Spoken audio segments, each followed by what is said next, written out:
గతంలో వెంకటరెడ్డి అని పేరుండేది, తర్వాత హార్పిక్ రెడ్డిగా పేరు మార్చుకున్నారు. మళ్ళీ పేరు మార్చుకుంటారంట మన హార్పిక్ రెడ్డి. ఒకసారి రిజల్ట్ వచ్చే సమయంలో 80 దాటంగానే, 88 కూడా దాటవసల, 80 మ్యాజిక్ ఫిగర్ దాటంగానే ఊర్లు ఖాళీ చేసి తెలుగుదేశం నాయకులు వెళ్ళకపోతే బాధ్యత నేను పేరు మార్చుకుంటా. నువ్వు పేరు మార్చుకోవాల్సిన పని లేదబ్బా, నీ పేరు మార్చేశారు, హార్పిక్ రెడ్డి అని చెప్పి పెట్టేశారు. ఏంది 80 సీట్లు దాటితే తెలుగుదేశం పార్టీ నాయకులు కార్యకర్తలు అందరూ కూడా ఊర్లు ఖాళీ చేసి పారిపోతారు అని చెప్పి జోష్యం చెప్తున్నావు. నీలాగా నీ జగన్ లాగా అనుకున్నావా? నువ్వేమో ప్రగతి నగర్ లో తలదాచుకుంటున్నావు. తెలంగాణ రాష్ట్రం హైదరాబాద్ ప్రగతి నగర్ లో. మీ జగన్మోహన్ రెడ్డి గారు ఏమన్నా బెంగళూరులో యలంకా ప్యాలెస్ లో తలదాచుకుంటా ఉన్నాడు. అందరూ అలాగే ఉంటారా ఏంది? తెలుగుదేశం పార్టీ వాళ్ళు గత 2019 నుంచి 24 వరకు ఎన్ని కష్టాలు వచ్చినా సరే ఊర్లో వదిలి వెళ్ళిపోలేదు నానా. అదొకటి గుర్తుపెట్టుకో.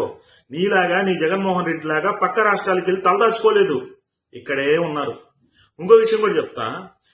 ఒక వ్యక్తి జగన్ జెండా పట్టుకుని టీవీఎస్ ఎక్సెల్ పైన 2 యాత్ర అంట, యాత్ర ఒకటి ప్రారంభించాడు. 7-8 నియోజకవర్గాలు తిరిగారు. ఎక్కడా కూడా అతన్ని తెలుగుదేశం పార్టీ కార్యకర్తలు గాని నాయకులు గాని సింపథైజర్స్ గాని ఆపి రే జెండా తీ, రే బండి దిగు, రే జగన్ ఫోటో తీ అని చెప్పి ఎక్కడా మాట్లాడడం.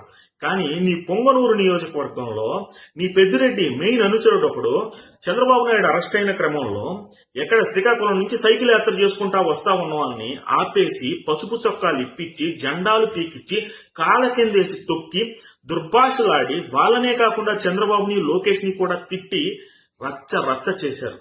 ఇది తెలుగుదేశం పార్టీకి నీ పార్టీకి ఉన్న తేడా.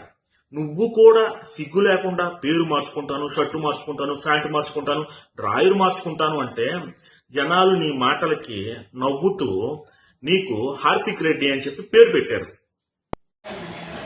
అది స్వామి, నీ పేరు వెంకటరెడ్డి కాదు, హార్పిక్ రెడ్డి. నువ్వు మళ్ళీ పేరు మారవలసిన అవసరం లేదు.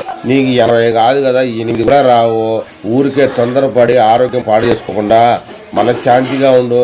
నీకేమి పార్టీలో బొక్క నువ్వు చించేదిలే పెట్టేదిలే, ఏమి ఉపయోగం లేనివాడు నువ్వు.